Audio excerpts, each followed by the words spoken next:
Let us discuss the next question now. This is from the year 2021. Which one of the following factors constitutes the best safeguard of liberty in a liberal democracy?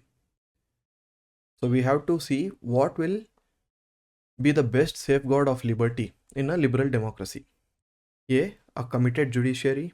B. Centralization of powers. C. Elected government. D. Separation of powers. Now we will take each of the option and we'll think whether it will be the safeguard of liberty in a liberal democracy. A committed judiciary. Now what does a committed judiciary mean? A committed judiciary is a judiciary which is committed to the views of this government, who is not independent, who is not objective, who are hand in glove with the government which is ruling.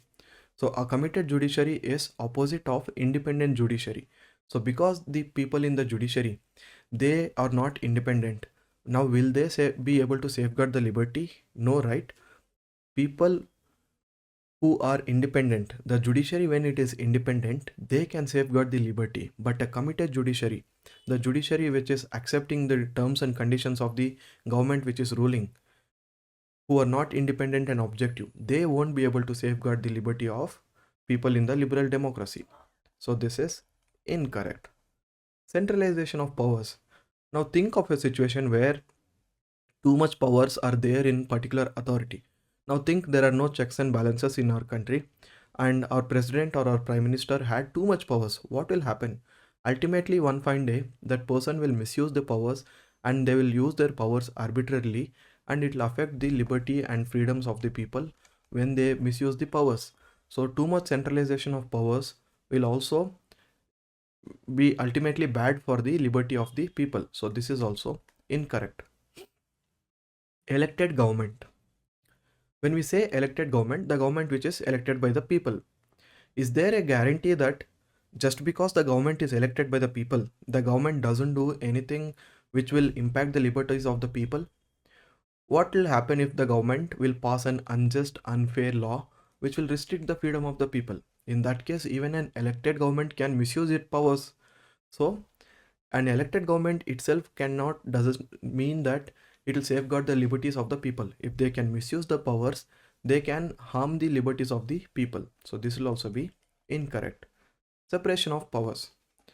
The concept of separation of powers say that the powers of the government has to be separated into three different organs: the legislative, executive, and the judiciary.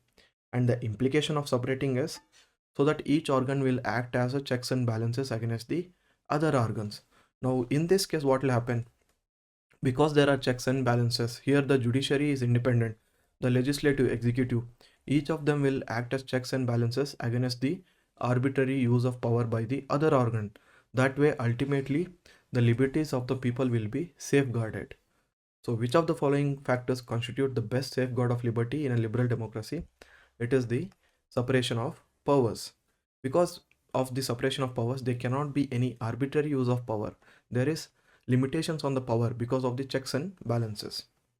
Now let us look at the concept of separation of power. It was a concept given by Montesquieu in the book Spirit of Laws.